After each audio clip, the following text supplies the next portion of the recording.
What starts here changes the world. I have a few suggestions that may help you on your way to a better world. And while these lessons were learned during my time in the military, I can assure you that it matters not whether you ever served a day in uniform. It matters not your gender, your ethnic or religious background, your orientation, or your social status. Our struggles in this world are similar, and the lessons to overcome those struggles and to move forward, changing ourselves and changing the world around us, will apply equally to all. So here are the 10 lessons I learned from basic SEAL training that hopefully will be of value to you as you move forward in life. Every morning in SEAL training, my instructors, who at the time were all Vietnam veterans, would show up in my barracks room, and the first thing they'd do was inspect my bed. If you did it right, the corners would be square, the covers would be pulled tight, the pillow centered just under the headboard, and the extra blanket folded neatly at the foot of the rack. It was a simple task, mundane at best, but every morning we were required to make our bed to perfection. It seemed a little ridiculous at the time, particularly in light of the fact that we were aspiring to be real warriors, tough, battle-hardened SEALs. But the wisdom of this simple act has been proven to me many times over. If you make your bed every morning, you will have accomplished the first task of the day. It will give you a small sense of pride, and it will encourage you to do another task, and another, and another. And by the end of the day, that one task completed will have turned into many tasks completed. Making your bed will also reinforce the fact that the little things in life matter. If you can't do the little things right, you'll never be able to do the big things right. And if by chance you have a miserable day, you will come home to a bed that is made, that you made. And a made bed gives you encouragement that tomorrow will be better. So if you want to change the world, start off by making your bed.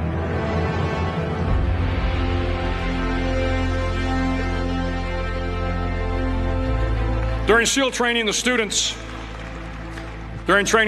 are all broken down into boat crews. Each crew is 7 students, 3 on each side of a small rubber boat, and 1 coxswain to help guide the dinghy.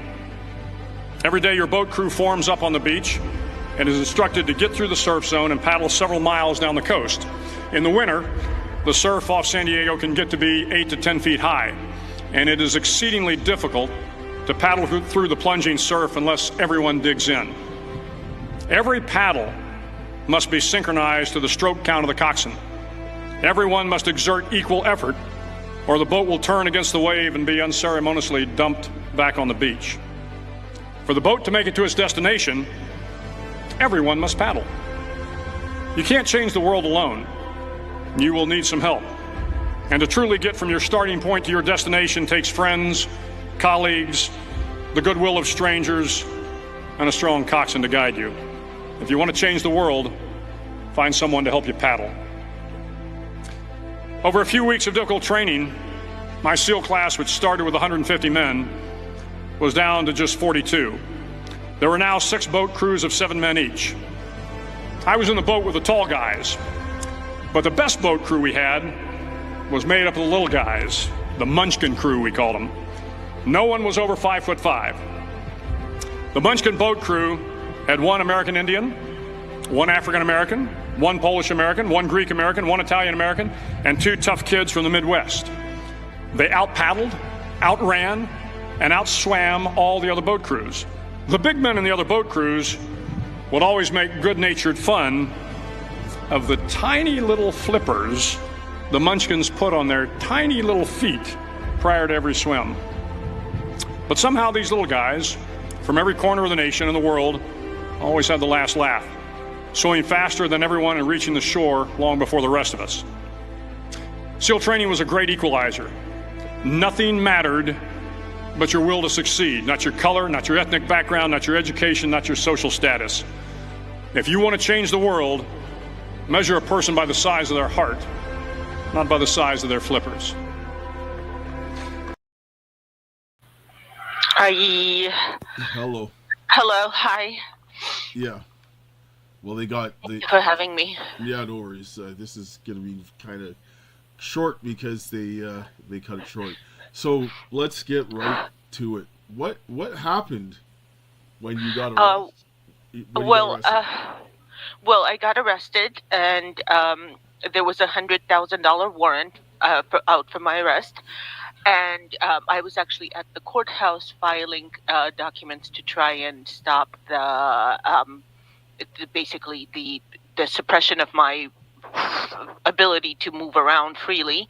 Every time I saw law enforcement around, I was constantly afraid that I was going to be snatched for no reason. I've never committed a crime of any sort, so I was trying to deal with this. I've tried so many different ways, and then I happened to stupidly walk into the courthouse where my case was, and I just happened to, because I run a group called Robbed by the Robe, and I saw one of my members exiting because I was entering. So, and I stupidly said, "Hey, Robbed by the Robe, high five."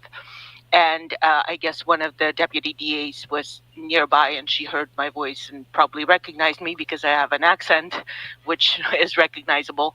Yes. And while I was at the counter filing paperwork, all of a sudden I heard my name, and it's instinct. You hear Dina, you turn around, and all of a sudden I was in handcuffs.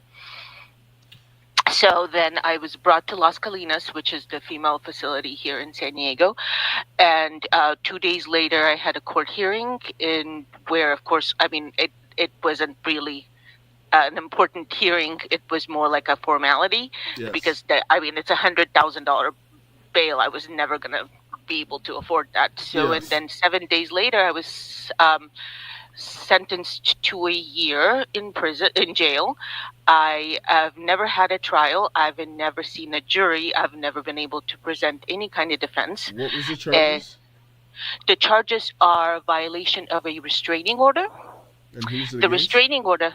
Oh, it's so my opposing counsel in my family court case obtained a restraining order against me, which specifically prohibits me from being able to serve her documents. So I had to make a choice whether or not to litigate my son's custody case or to face charges, which of course I chose to litigate my son's case. And it's So they put a restraining order on you against the opposing counsel. Exactly. So you needed to serve them documents for your case, and you got arrested for that. Yes. So there were 9 charges against me. 9 counts. 7 of them were literally for litigating my son's case.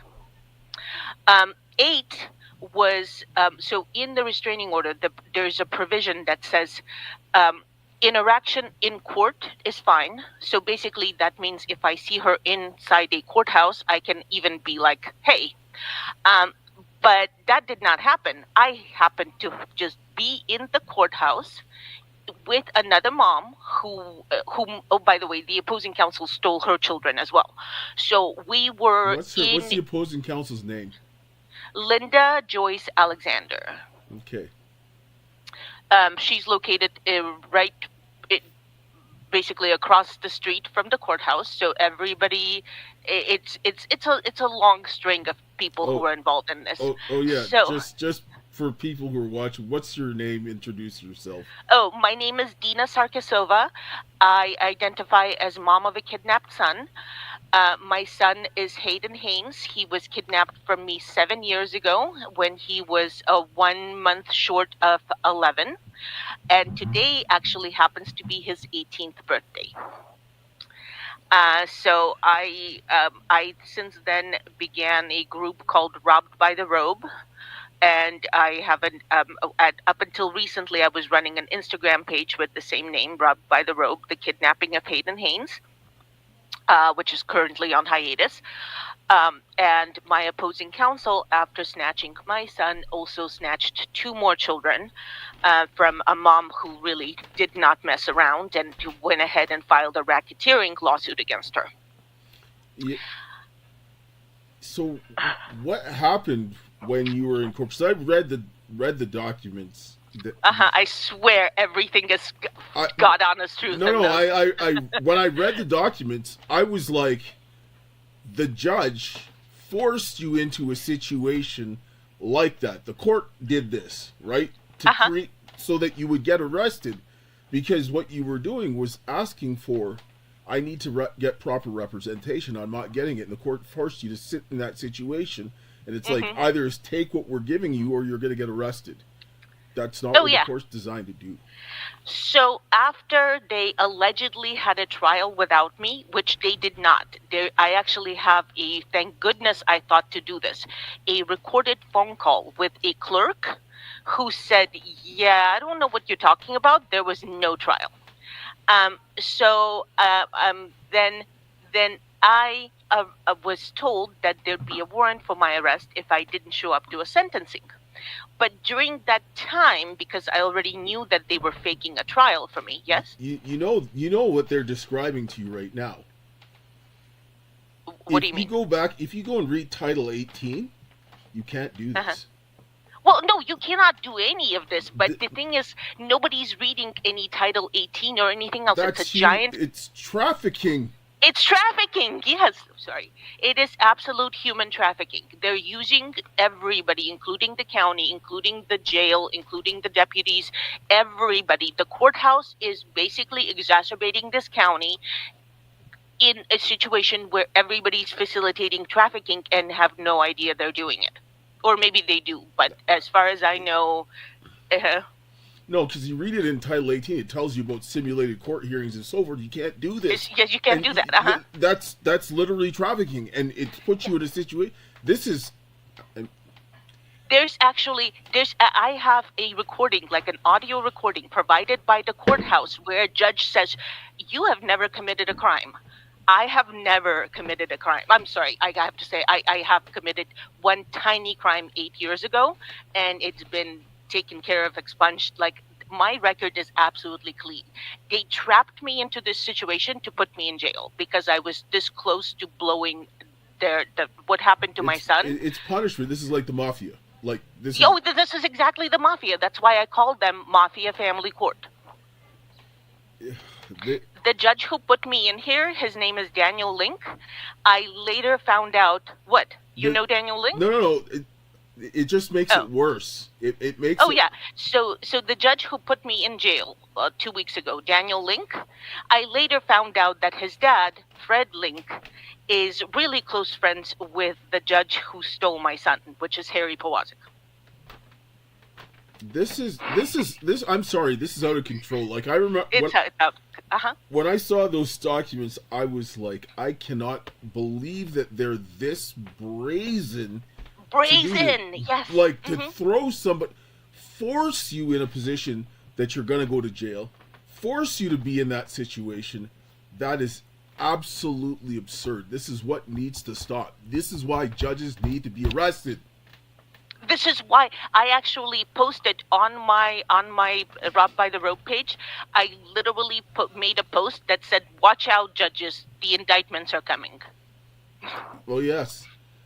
This is one of the reasons why we petitioned the government, because at the end of the day, the only way they're going to settle this is by using Article 4, Section 4, because this is domestic violence. When you're enslaving people through the courts, that's a no-no, and the state is doing that. That's you don't have a constitution at this point. That needs to be put down, and they're protecting pedophiles and kids. I hear kids are saying I'm getting raped, and they won't do anything. Yeah. Luckily, thank goodness, the only thing that's like at least a peace of mind to me is that my son, was never physically or sexually abused. Thank goodness, because there's people who I know for sure that this is literally happening to, and the judges say things like, "Well, your child is too young. They're not credible." Like, yeah, they are, because a child wouldn't make this up. They wouldn't know to make it up. At least in my case, my son has never been in any way violated, thank God. But what's happened to me for being unrelenting, because I actually, also that's my other nickname, is I call myself Unrelenting Perseverance. What has been done to me is it's not even, I mean, I can't even, it's the audacity of it. Luckily, I have a good sense of humor about this, but this is just, it's nonstop. It's been nonstop. Yeah, I'm sorry. This is infuriating. This is absolutely infuriating, and people need to understand that when these things happen, they don't just stop at one person. It will happen to everybody. They started doing this to criminals and people that society didn't like, and now they're doing it to everybody indiscriminately. This has to stop. This is insane. So how did you get a year? How did I get? I literally got a year for writing an email and attaching documents to it. The thing is, I didn't even mean to serve her. Somebody else started serving her for me. Guess what she did? She reported them for allegedly attaching a virus. So then this person was like, F no, right? Because at this point she's accusing somebody of cyber crimes. So, and then none of my friends wanted to have anything to do with her. So nobody would serve her electronically for me. When they would serve her in person, she would either not open the door or call the police and report me. She's actually made 3 reports. You have records of this? Oh yeah, no. I have not only records, I have body cam footage of deputies from Vista Sheriff's. Deputies would actually appear at her office to take a report because she would report me for allegedly being in her office. I'm gonna need those.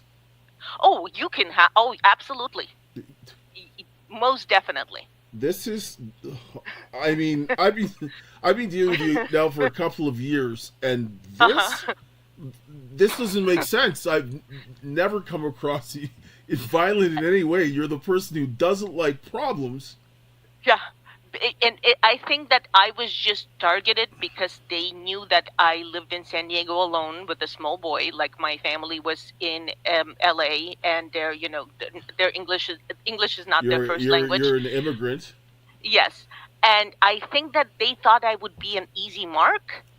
The thing is, I'm a law school graduate, and maybe some people didn't realize that with that I also have quite the personality, and they, I think, thought that I would just shrivel up and die. And after they stole my kid, if anything, that fueled me to the fullest. So then when I started Robbed by the Robe and realized how many different people were being affected by this, and then also met the other mom who also lost 2 children to the same exact opposing counsel, it became war. So now it's war. It's not just the law degree, because you look at a lot of those lawyers and they're terrible and they bend over like crazy. It's just that you have the mentality of you're just not taking it, right? And that's, I'm not. Yeah. And then you had a law degree, so you understood how to navigate the course, which they didn't like.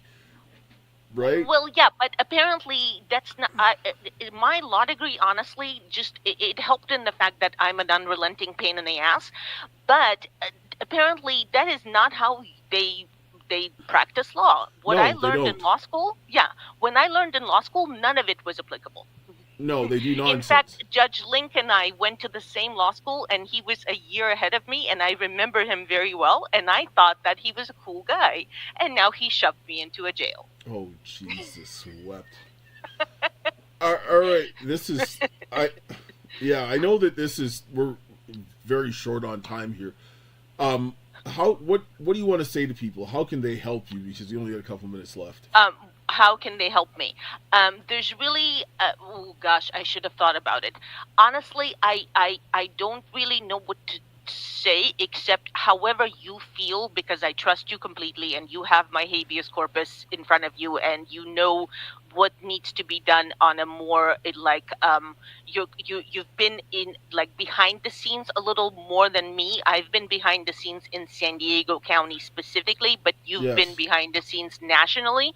So really what you feel it needs to be done, I would love everybody's input. Whoever has, I mean, I've never been in jail, inside a jail before. It's not terrible here, but of course I'd like to be on the outside. better. So whatever anybody has a suggestion to do other than a habeas corpus, which is about to be filed, as I understand, please, I'm all ears. Yeah, I will get some people on it. I'll talk to a few people. I'm also going to have that stuff for you to sign. That should be there as well. And get this on there because people have to know about it. This is absolutely disgusting. Nobody should be in this situation. And this is nothing but 100% crime. This is gangsterism. Like, when I looked at the document, like, even ran it through AI, and AI was like, what do you mean? Right? Yes. I completely understand. When I put my documents into ChatGPT actually said, Jesus. Yes, and this is the huge problem. So, do you need anything? Like, do you help people to help send you commissary or any of that kind of stuff? Or are you? If they could, that would be great. But I don't want to take away from anybody else's, scarce resources. I can be found on www.sdsheriff.gov. Yeah, under Dina Sarkisova. My booking number is 26116062. Please send me messages, emails, anything you could think of. I mean, I'm in good spirits. I know that some people in this situation would be a lot more maybe down on. I'm an eternal optimist. Yes. But yeah, I'll take whatever help. Please keep me in your prayers. You can send me things if you would like to send me greeting cards or like books. That would be great. I'm at it's Dina Sarkisova, mom of a kidnapped son. At facility is LCDRF at 451 Riverview Parkway, Building C, Santee, spelled SANTEE, California 92071. All right, and I'll have that in the description as well for people. I'm just going to say a quick prayer before we close because this is disgusting.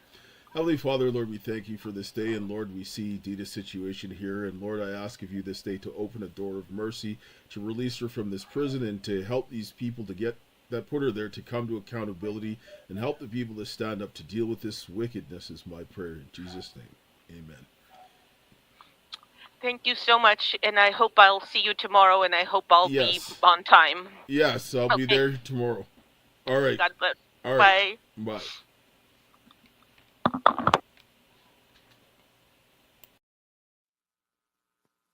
Ontario, co-founder of Mark37.com.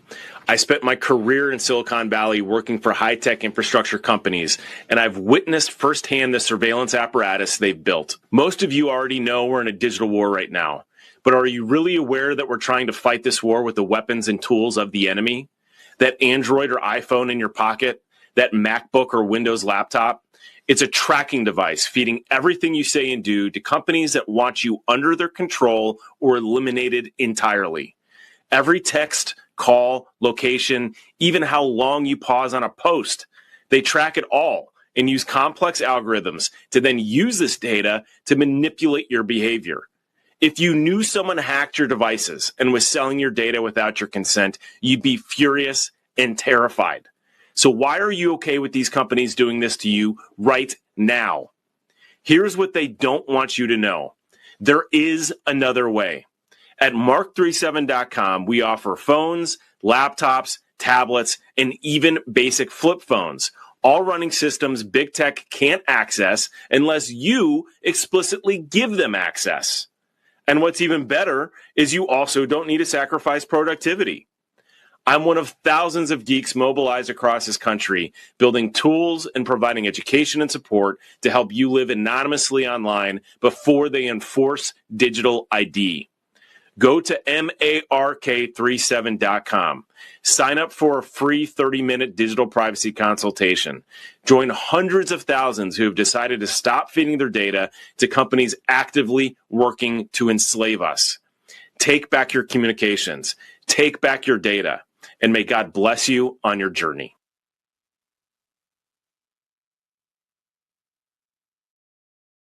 All right, so we're back again. Yeah. So how is things going over there? Well, better. I'm not crying today, so my eye is back to normal, thank goodness. Yes. Other than that, just waiting. Things are very slow and simple here. Yes. There's not much going on. There's TV, but I don't really watch TV. I never have. Yes. So I'm just sitting here writing grievances to the court, for the clerks, to the county, and whoever will hear me. Okay, so go ahead, continue. So my name again is Dina Sarkisova. I identify as mom of a kidnapped son, and I run a group called Robbed by the Robe, to commemorate or to acknowledge the fact that my son was stolen due to a conspiracy in what I call mafia family court, where judges and lawyers use their clerks to conspire, to communicate with one another, to conspire with one another, and to let opposing counsel know basically whose turn it is to win and whose turn it is to lose. So pretty much everything that goes on in family court is predetermined. Yes. There's not much actual due process. I call it sorry about I call it due process. So all of it is pretty much fake, and me exposing it over and over again landed me on this government-sponsored sabbatical. Yeah, which again is deliberate action by the government, because the court is the one that forced you into the situation, wouldn't Absolutely. let you get proper representation, and you had a restraining order by the opposing counsel, and you had to serve them documents, which is what caused you to get arrested in the first place. Exactly. So there were 9 counts. Only one of them had to do with actual physical interaction, but it was not even physical interaction. It was being at the same place at the same time, which was actually permitted. One of the provisions in my restraining order was casual interaction in court is fine. So if I were to run into her, let's say at the courthouse, I could even say hi. That never happened. But I was in a courthouse at the same time as this woman was. She waited 2 months and then called 911. 2 months after.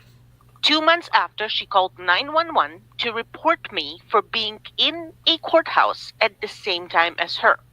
And it was so bizarre because the deputy who arrived actually was like, wasn't the bailiff there? Why didn't you say anything? And she goes, I thought that we would tell the clerk, and the clerk would let the judge, and then the bailiff would arrest her. Yeah, why don't you just say, hey, I'm in danger, and then I could whip out the restraining order and be like, I'm allowed to be here. The thing is, this woman has stolen 2 more children from another mom, and the other mom had a lot more funds and a lot more resources because her case was a little younger than mine.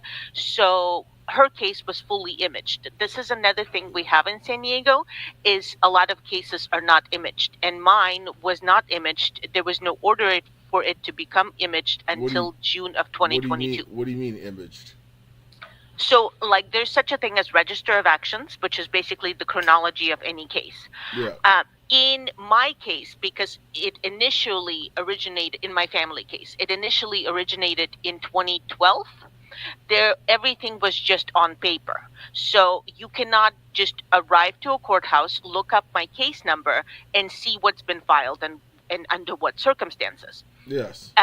That order did not come into place where all new cases are going to be imaged until 2016. Yeah. And there was no order that previously unimaged cases needed to become imaged until 2022. So that order went into effect in June of 2022, which is when my case was, I've at that point exhausted all my leads, all my channels for fighting for my son. So what has actually been imaged in my case is very scarce.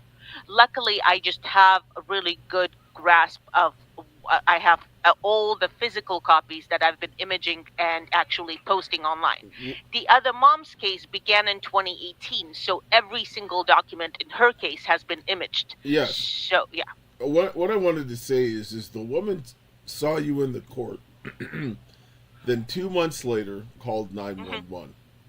You were not fearful for your life, because if you were fearful for your safety, you would have called 911 on the spot and had somebody attend at that point in time, or called for the bailiff and say, I need help. You wouldn't just sit there and say, well, I just talked to the clerk and go along. If you were seriously worried for harm, you would do whatever yourself to protect yourself from harm. So this woman demonstrated by her actions that she was not in any, there was no concern for her harm. I will tell you one better. She actually, during that time, got up and argued an entire case for about an hour. Never once saying, hey, could somebody help me? Somebody's stalking me. Nothing like that. She full on litigated a case, was in front of a judge for at least an hour. We even had a lunch break during that time. We both stepped out at different times. As soon as the judge called recess, I didn't want to see her. I didn't want to even make eye contact with her, to not cause any kind of like potential, give her any food for any of this. So I was the first one to sneak out, and then I was the last one to come back in to make sure that, everyone's over. So, and then I just bolted right to the door, to the wall, and sat in the corner to make certain that like our business did not interfere with one another. She had plenty of time. In fact, Vista Court is located, it literally shares a wall with an open door to the Vista Sheriff's Department. She could have had me arrested at any point. What I think happened was, in those 2 months, when it became clear that I still was not stopping, they needed, the DA's office, who's totally in on this, by the way, needed something more than just emails of document service. They needed to at least be like, oh, she came near you. Let's charge her with this. And this is the only time we came in the same vicinity with one another. But you were at a court. At a court, with the permission. Yeah. But you have a lawful right to be at a court that you have a hearing for. So what was it supposed to do? Either go to the court and deal with your stuff, or get failure to appear. Like, what? This is absurd. This is absurd. Also, 2 of the charges. So there are 9 charges altogether. One is the court thing. About six of them is charges having to do with service of documents. 2 of them are attending to my restraining order case. So I'm not even emailing her. I'm emailing her attorney, which means I'm discussing an existing case with my opposing counsel. They claimed it to be a violation. I wasn't even emailing the woman. And in one of the emails, I said, please tell your client to leave me alone. I appreciate that she's no longer afraid of me, but I'm afraid of her. I got charged for that. This is what you would find in like communist countries. But no. I'm from a communist country. We did not have that happen. This is whole other territory. Yes, but I mean, what I mean is fundamentally just imprisoning people for no reason. Oh, for no fucking reason, yes. Yes, which is the case. How they do it is different, obviously, because here you have supposed to have an appearance of freedom. But when you say something the government doesn't like, or somebody in power doesn't like, they will find a way to put you in prison without cause, and they use all of these rules, procedures, and all of these different types of loopholes to just basically strip you of due process and throw you in prison. Yeah, so in my situation, I noticed a while ago that for some weird reason, every attorney I'm hiring is betraying me. Unfortunately, it became very obvious the first time, but I thought it was a fluke. I just thought I got, a rotten Kiesling counsel. The second, and I'm talking about my family case. The second time around, these people were a little smarter, so I actually didn't realize this was happening until the very end, and they swindled me out of approximately Close to $250,000. What? Oh yeah. Yeah. No, this is when I stopped counting. I spent at least 300,000. I stopped counting after 250. I used to have a beautiful, beautiful house in Carlsbad, California. Carlsbad is like the ritzier part of San Diego, and San Diego is already very expensive. I literally sold my 3-bedroom, 3-bath house just to continue the fight. They completely robbed me of everything. That is that. I don't care what anybody says. This is slavery. When you unjustly take someone's child, they are going to do the natural response is to do everything you can to get your child, and they know this, and they will hold you in this situation, and then they will bring people to come around you to exploit you and steal your money and not give you your child. This is disgusting, and these people, they need the harshest penalties for this. The judges need to be arrested, and they need to be tried, and they need to be punished with the severest of consequences, because a judge has a responsibility to ensure that there is the Constitution is upheld, and they're not doing this. That's slavery. They're not doing this. There's no cameras in courtrooms. The documents, the minutes never actually sync with what is happening. No. There's almost never a court reporter, and even if there is, just to get the court transcript, it costs hundreds of dollars, and you have to make sure to allow, and there's not even a guarantee that one will arrive. They're threatening you with misdemeanors every time if you happen to record. But the thing is, not even to record, but to get people to observe takes a village. Like, it takes everyone possible to try to log in, and even then, if they see the same name, like for example, my name is no longer, like, I'm a persona non grata, so I now come up with the dumbest ways to get into a courtroom just to observe. Eventually I became Medina, like as in me, Dina. Just to be able to get in and watch other moms and other dads' hearings. Well, we had a dad who had a stroke over all this. Nobody cares. No, they don't. Like, I had my house taken. They committed fraud. Like, they had my ex-wife as listed as the buyer, me listed, and with 2 other people, and me listed as the seller, and then she signs her name where my name should be, and then she ends up signing her name underneath because they cross out where she's the buyer and then puts her down as the seller. She signs her name in where my spot is and then signs her name beneath it. That's fraud. That is fraud. You can't do this. And then that was put before a judge, and the judge took it and transferred my title to my house under the Land Titles Act, when in a divorce, the only thing you can use is the family property act. Like, there is no ifs, ands, or buts. They have specific provisions if you need to transfer a title that go under the family property act. But then they had to fulfill certain criteria if they did that. And they have to list all of these reasons, like what was my position, where was I living, what was the proximity to the child, and all these different things that they couldn't answer. So they just did something that they had nothing to do with, and they settled my property. The first appearance, they ordered the sale of the house, gave everything to my ex, gave her custody, everything was settled. And then at the end of the divorce, they said, we are severing the division of property, signing die. Well, that you can't do that. First of all, when you have a child, you have to settle the property because that's important for the child, and they already did it, and it was just fraud. So this is what courts do. This is life. This is unbelievable. That's why I keep thinking, overall, the concept of judge is a very outdated concept. Like, you brought up slavery, it feels like the slave owner. Yes. I don't understand why we still have judges. It's 2026.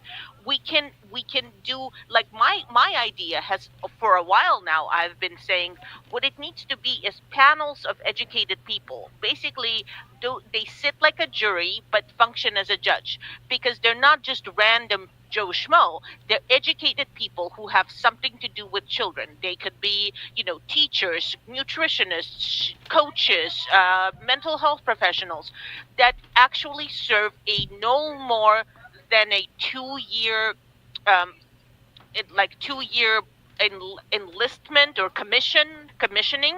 So for 2 years, they hear cases as a panel, they decide cases as a panel, and if you are not happy with their decision, and also I feel like child custody should not involve attorneys. I'm sorry, sorry about that. I'm busy. Uh, so if we could just avoid also doing appeals, because these attorneys then push us into appeals, and appeal, whether you win or lose, remand is not relief. So by the time you finally get any kind of resolution, you're completely stripped of funds, and your child has grown up at least 5 years without you. Yes, and at the end of the day, they do everything that they can. But what really needs to happen is they need to have accountability for the judges. What the judges, Oh, absolutely. they need to be arrested, because if judges got arrested and prosecuted, you would see judges acting differently on the bench. Like, because all you have to do is take the judges and start arresting them and get them in prison for their crimes, and they will start acting different. But the problem is that you need to find a district attorney who's willing to burn a judge. This is why you have to go. You have to go all the way to the top. You have to go to the elected officials, because they're the ones that can fix this, and they have the power to fix this. And they're the ones that are the weakest link, and they need to basically have their feet held to the proverbial fire, so that they will be pushed to do what they are obligated to do. Because it's either they're going to do it or there's the door. Because what are we going to sit down and allow this system of slavery to continue? Either they do their jobs, or people are going to end up doing something drastic, and that's what they want. We don't want that. Pressure those spineless people. Yeah, it seems like they keep pressuring us into like, hey, let's see what you'll do to end yourself in more trouble. Yes. So in my case, also I want to get back, if I could, to my criminal case. I caught my public defender. Again, of all my attorneys, I almost expected it, because every single one of my attorneys has been recruited to work against me. So I caught her right away, but I didn't tell her anything, because I wanted the DA to think that, she has me handled via my PD. The day the trial began, I fired my PD, and I did it so well. I confronted her because I caught her red-handed, setting me up to be served with the renewal of the restraining order. But I never told her that I caught her. So I told her this. She was shocked. She immediately resigned from the public defender's office and left San Diego. She then moved to Hawaii and became a public defender there, and I called Honolulu PD and let them know. So since then, I left it alone, because it's now between her and her employers there. But basically at that point, I was like, okay, I'm going to have to be pro se. So I litigated my case pro se. One day when we were ready to begin trial, I was in trial against the deputy district attorney, and then this is where I made a mistake. I had one witness come. So I subpoenaed about 5 witnesses. One of my witnesses happened to come in on the day the trial was to start, which I didn't need him there, because it's just going to be motions the first day. So where I made the mistake is I stepped into the court hallway for no more than 30 seconds to fetch the guy, to call him in so we could give him the schedule of when I needed to see him or needed to question him. When I received the audio record from that day, 3 minutes was missing. So wherever they could, they literally, so whatever happened in those 30 seconds that it took me, because so the way you exit today's courtrooms is there's this little hallway. So you go out one door, the door closes behind you, then you open another door, and then you're in the hallway. So it's like this little foyer in the very front of the, so one door closed behind me. I opened another door. I saw the guy. I was like, hey, come here. It took him a second to grab his stuff, get up from the bench, walk over. Then I opened the door again, roughly 30 seconds. They must have had some sort of ex parte communication, because they literally, wherever they could, they cut 3 minutes, not 30 seconds, because if they would have cut 30 seconds, it would have been that obvious, right? It would have been like, oh, I'm going to be right back. They're like, cut, oh, there was an error. and there's a Yeah, section missing. And the thing is, the way they cut my what do you call it? My 3 minutes. They cut the judge speaking halfway through. She was starting to say, because they were trying to make it sound like, oh, lunch started. So she was basically saying, well, at this point, I'm going to be ordering you folks back at 1 p.m. So she managed to get out, ordering you folks back at, and then it cuts. Like, who would do that, right? I mean, it was just basically because they couldn't cut it any later. It would have been so much more obvious, because at that point I was starting to say, well, I have a witness. Can we deal with my witness first? So they literally had ex-parte communication, then tampered with my audio, and then issued it to me, and nothing happened. Absolutely nothing happened. By the end of that day, I was told I was disruptive, and because of that, they forced another public defender into my case, and he called off all my witnesses and said he had no. Oh yeah, he called off all my witnesses and said that we were only going to. My defense was going to be to see if the government, if the people proved their case. So basically, they were going to have me sit there quietly and wait until I get convicted. And because I know a little bit about, just court opinions and what the common law is, I knew that they couldn't proceed without me. Well, I mean, that's the Sixth Amendment. But they couldn't proceed without me if I specifically told them I'm marching out in protest. So as I got up to leave, and this is already after with the continuance was ordered and the PD was put back into my case, this little weasel, Jordan Kahn, once we appeared for the trial one more time, and he did this whole spiel that he's not calling any of my witnesses and he's not presenting any evidence in my defense, I got up and was starting to walk out. The judge told me, "You've been warned. This trial will continue without you." And I was very clever to add. I said, on the record, I said, "This is not my attorney.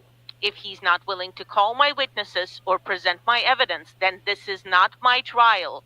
Do whatever you all want." And I walked out.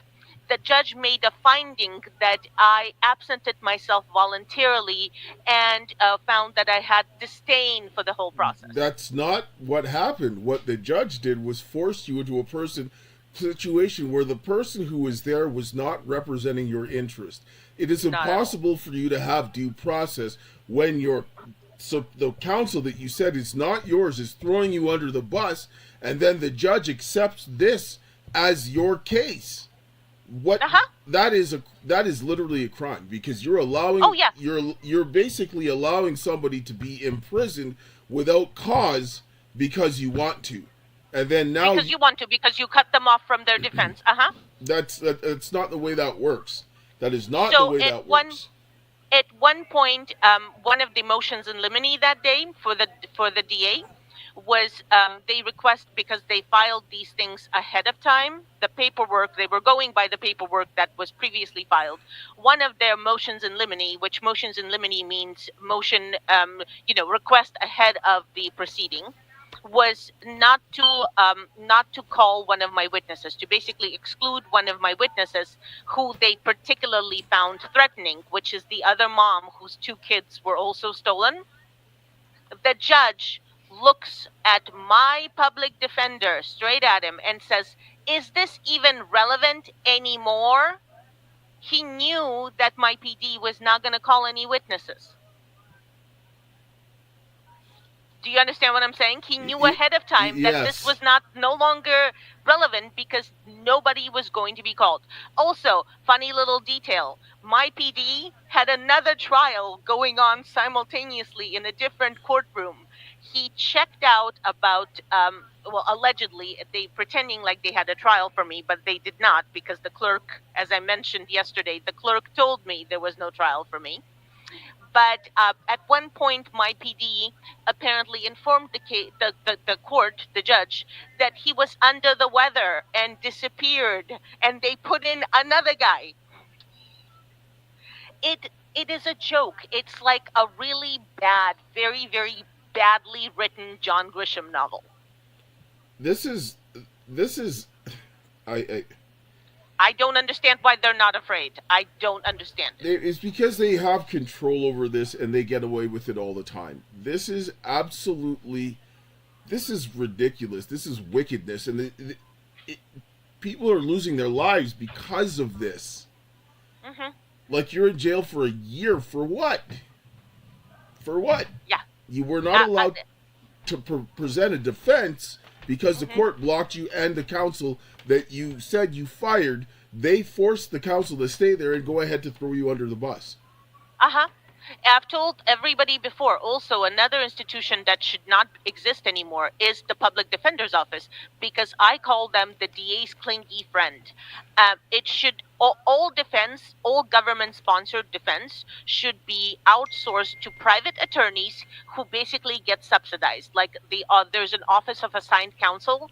That is the closest thing to due process anybody's ever going to get, because at least they're not drawing a paycheck from the same person who is the county, and so it's like the same county is paying both the DA's office and the public defender's office. Of course, it's the same employer.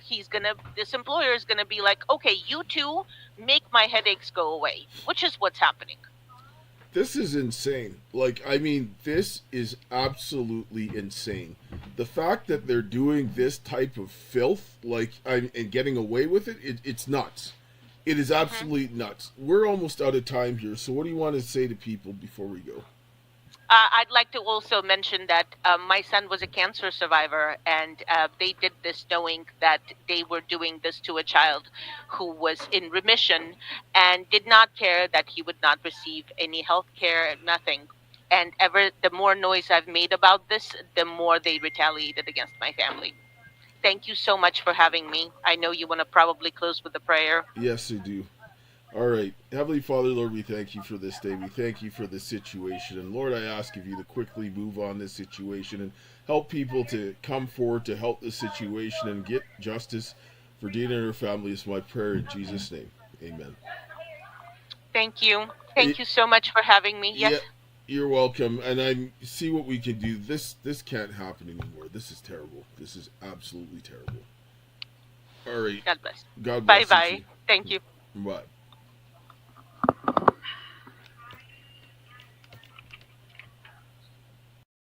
Hello friends, my name is Keisha and I'm a proud member of the Métis Nation of Saskatchewan.